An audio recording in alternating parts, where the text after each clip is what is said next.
Saludos nuevamente por acá, les habla su servidor Gerson Alain Bueno Herrera, soy estudiante de la Facultad de Psicología de la Universidad Bicentenaria de Aragua. Bueno, el tema de hoy les quiero hablar de un ítem general bastante interesante que tiene mucha relación y se presta a lo que son esos procesos básicos donde el ser humano empieza a desarrollar la capacidad de absorber conocimientos. Estamos hablando específicamente de esa preparación escolar, donde los jóvenes van desarrollando la habilidad de ir encontrándose cuáles son sus habilidades, cuáles son esos dones, esas cosas que ellos puliéndolo pueden abocar su futuro. Y en este caso lo que estoy es tratando de darles una introducción de lo que es la psicología cognitiva. La psicología cognitiva es aquella rama de la psicología que estudia los procesos mentales, donde la mente interpreta, procesa, tiene la capacidad de recibir conocimientos y de resolver problemas. Y esto ha traído un choque bastante fuerte con una rama de la psicología, o mejor dicho, una corriente de la psicología que se llama la psicología conductista. ¿Por qué? Porque no hay instrumentos mentales que puedan medir esa capacidad de asimilar la información. Entonces no hay un proceso científico. Y eso ha creado bastante revuelo a nivel mundial con esta corriente. Y bueno, los objetivos de esta corriente, esta rama de la psicología, que es la psicología cognitiva, es cómo la mente interpreta, procesa y almacena la información en la memoria. Y bueno, en otras palabras, es como la mente humana piensa y luego aprende. Bien, ahora quiero mencionarles que en la psicología cognitiva encontramos una variedad de paradigmas donde se encuentran normas, conceptos teóricos que nos relaciona de una forma metafórica esa capacidad que nuestra mente tiene para procesar, almacenar en la memoria la información, los datos que recibimos, como un computador. ¿Ok? Esa máquina versus la capacidad de la memoria del ser humano. Por otra parte, tenemos las variables externas e internas. Es decir, que no es lo mismo interpretar, recibir la información y desarrollarla, almacenarla, si estamos en condiciones donde hay mucho ruido. Podemos aprender así, donde de pronto estamos de mal humor. Así se puede asimilar la información. O incluso si estamos trasnochados, se puede llevar una misma velocidad o fluidez de asimilar la información. Hay diferencias. Bien, el cerebro y no los estímulos.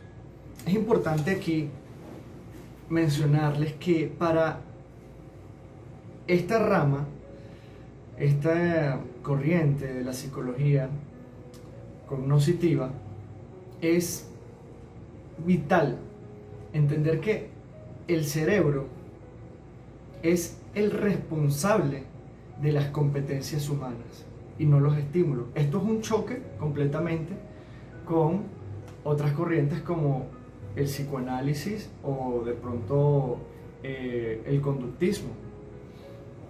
Bien, ahora hablemos de lo que es la inteligencia con relación a esa conexión con los dones. No es un don.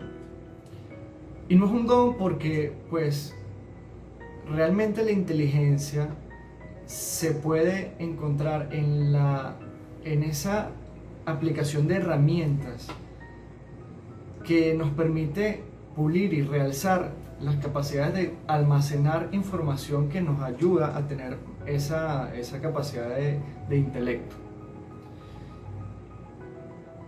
Ahora, bueno, quiero tocar el punto no menos importante para que sepan que en esta corriente de la psicología cognitiva es fundamental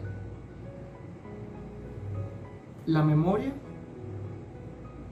y la imaginación como elementos vitales para el aprendizaje. Bueno, ahora les voy a hablar sobre la memoria. La memoria es una función cognitiva donde nosotros vamos a codificar, procesar y posteriormente a recuperar una información del pasado para hacer uso de la misma.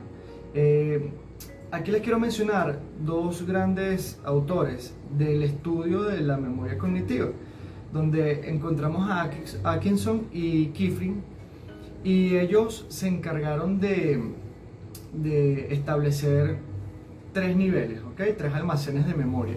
La primera sería los registros sensoriales, que es donde nosotros tenemos, aquí ponemos en práctica todos nuestros sentidos para asimilar, traer esa información y recibirla. Cuando la recibimos nosotros podemos hacer dos cosas. Aquí tenemos la memoria a corto plazo, que es de repente que vamos a encontrar un número telefónico, por darles un ejemplo, y tenemos que anotarlo, pero nuestra mente lo va a retener entre 10 a 20 segundos. ¿Ok? Nosotros anotamos, memorizamos, recordamos de pronto un nombre, un apellido y lo anotamos, pero ya nuestra mente posteriormente lo olvida. Cuando nos llama la atención algo de que nuestros sentidos recibió, sí lo podemos retener por más tiempo. Ahí entra la memoria a largo plazo, y es cuando podemos de repente recordar el nombre de un autor de un libro que nos gustó, que leímos y dijimos, wow, qué película tan buena, por ejemplo, y quién era ese protagonista, o una mujer o un hombre que nos llamó la atención.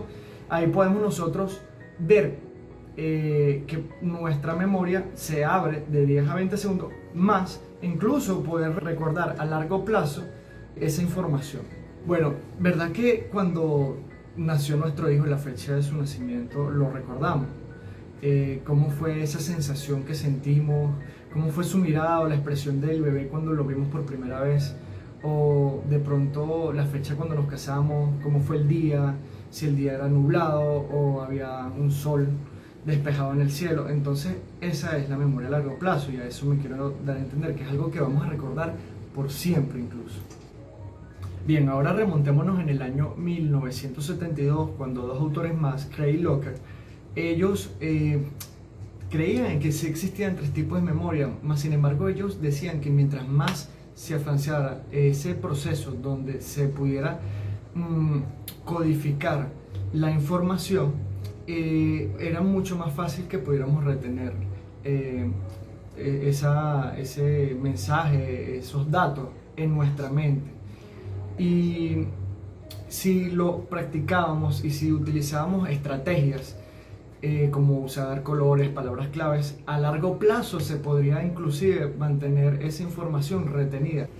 Ok, era importante haber hablado de estos dos grandes autores, ya que ellos le dan apertura a este siguiente punto, donde hablamos del constructivismo. Y es esa corriente pedagógica donde el alumno, la persona que está aprendiendo, construye sus propios conocimientos, y es cuando recibe la información que le brinda el profesor con herramientas adecuadas para que esa codificación que va a tener el alumno se interrelacione con los conocimientos previos que ya él ha vivido o ha conocido, para almacenar en esa memoria, donde se pueda incluso llevar a una memoria a largo plazo. Ok, hay un tipo de constructivismo que es el constructivismo endógeno, que al contrario que el concepto anterior, defiende que el individuo construye su propio conocimiento transformando y reorganizando las estructuras que ya él mismo posee. Y aquí es donde podemos identificar el gran autor, biólogo suizo, Jean Piaget, que se reconoce como el padre de la psicología constructivista. Piaget decía que cuando un individuo recibía una información nueva, este hacía una recombinación de esquemas. ¿Qué quiere decir esto? Es la manera en que se organizan las ideas y se ponen en relación con otras. ¿Cuáles otras? Las experiencias previas. Y para entender un poco más de la asimilación y la acomodación, incluso la equilibración, les voy a poner este ejemplo. Hay un niño que está acostumbrado a ir a un lago y resulta que luego lo invitan sus familiares a ir a otro lago e identifica que pues el lago es exactamente al primero que vio. Y luego el niño vuelve y sale, pero va en este caso a una playa. Pero él identifica ese ambiente acuático con un lago más, un tercer lago que conoce, y es aquí cuando él tiene un choque en su asimilación y le toca acomodarlo porque el papá viene y le dice: oye, no, esto no es un lago, hijo, esto es una playa, ya que la arena es distinta, el agua es salada y hay olas. Entonces el niño pasa por un proceso de acomodación. Él en su esquema acomoda esos datos y ya tiene la diferenciación entre lo que es un lago y lo que es una playa. Y la equilibración forma parte de ese proceso entre ambos, y cuando no lo existe es cuando toca resolver ese equilibrio. Ok, ahorita hablaremos de Vygotsky, que él es un psicólogo ruso judío y él se encargó en ofrecer muchos estudios. Él aportó muchos estudios en la psicopedagogía infantil, donde él destacó que un niño tiene capacidades para desenvolverse, desarrollarse, pero no es capaz de hacerlo por sí solo. Es ahí cuando él dice que es muy importante el rol que forma a protagonizar aquí la sociedad para la formación y el desarrollo del niño, para su aprendizaje. Entonces él describe esta parte como el desarrollo proximal, eso que les menciono de que el niño tiene las herramientas pero no es capaz de hacerlo por sí solo. Entonces hay otro elemento que él destaca llamado andamiaje, que refiere a la participación del adulto, el padre, el educador, para que él, con ese apoyo hacia el niño, pueda hacer que el niño sea capaz de hacer lo que antes no podía hacer. Y es muy importante lo que Vygotsky él logró para esta época, descubrir con todos sus aportes, tanto así que Estados Unidos para la época tomó en cuenta este mecanismo de estudio para su sistema educativo infantil. Bueno, es importante que recordemos que les mencioné que para que exista un correcto aprendizaje, el individuo debe de tener un estado mental tranquilo, fresco, adaptado completamente para poder recibir la información y asimilarla. Es algo como una especie psíquico, ¿no? Un tema psíquico, y se correlaciona con una corriente bastante golpeada pero muy importante que es el psicoanálisis, y les vengo a hablar de ello. Bien, el psicoanálisis es un método terapéutico que cree que existen factores de las conductas emocionales y pensamientos que presentan los individuos, pero que se encuentran ajenas de la conciencia. Este es un enunciado que se incluye en las teorías psicodinámicas, que cree que existen conflictos entre la conciencia y el inconsciente de la persona, generándoles un desorden psíquico y emocional. Las teorías psicodinámicas avalan que el ser humano tiene diferentes mecanismos de defensa para evitar el sufrimiento. Creen que la infancia de una persona es muy importante en respuesta a su adultez, pues existen necesidades que deben ser cubiertas en la infancia para un correcto desarrollo psicosexual en el individuo. Se diferencia de las teorías freudianas porque son terapias más cortas y se abocan a tratar únicamente el tema de su consulta. Bien, ya llegamos a este nivel donde les quiero hablar de un punto bastante interesante antes de culminar. Primero que nada les quiero dar gracias por haberme acompañado hasta este minuto.